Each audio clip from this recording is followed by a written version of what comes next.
Hello. Hello, we're going to talk about living spaces, living areas of the home.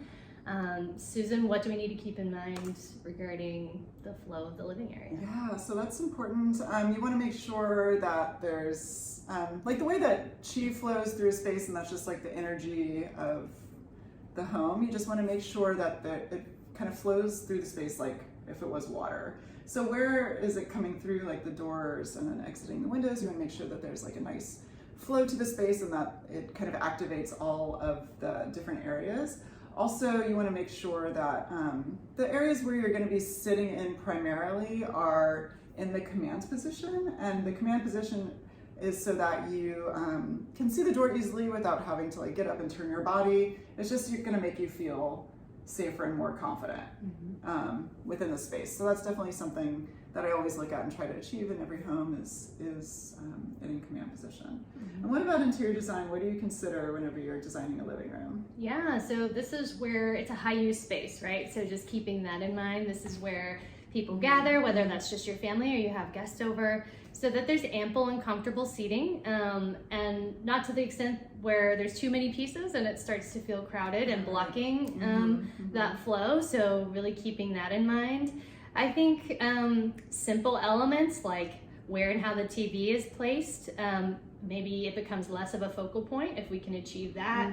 In the room, we're not doing this when we look at the TV, where we're relaxed and head on with that when we're viewing. Area rugs are really important and really ground and tie pieces of furniture together. Feels together, right? Like pieces of furniture don't feel like they're floating away from each other, like you have no sense of like where the space starts and ends. Finding ways to define a living area, especially with an open concept, which is a common issue that I address with clients. So how do we distinguish space in a way that makes sense? And really considering that since it's high use in that area, choosing durable things that maybe we want to invest a little more money into the pieces that we're purchasing for furnishing this particular space, keeping that in mind. Washability, etc., depending on what your lifestyle is. Kids and dogs and cats. Plants like in a living area do wonders, and I think plants anywhere, always a positive thing in my opinion, whether they're real or really good looking faux plants, whatever you like. Softening the edges of a space and connecting to the outside where you have windows in your living area to bring some of that outdoors in. It also just helps with the air quality too. Absolutely, like it's just a plus. You need more oxygen. Plants are very vibrant. It's great to add.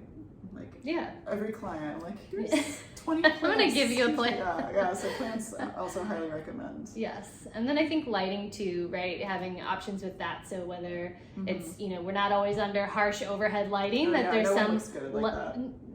Do yourself some favors, like get you some lamps, it'll be good. But shaded lighting and softer lighting to balance also something out. That you can read and do different tasks. This is important. So, so maybe there's creating a cozy corner or vignette somewhere that's connected to the living area where you can settle in and relax and read or whatnot.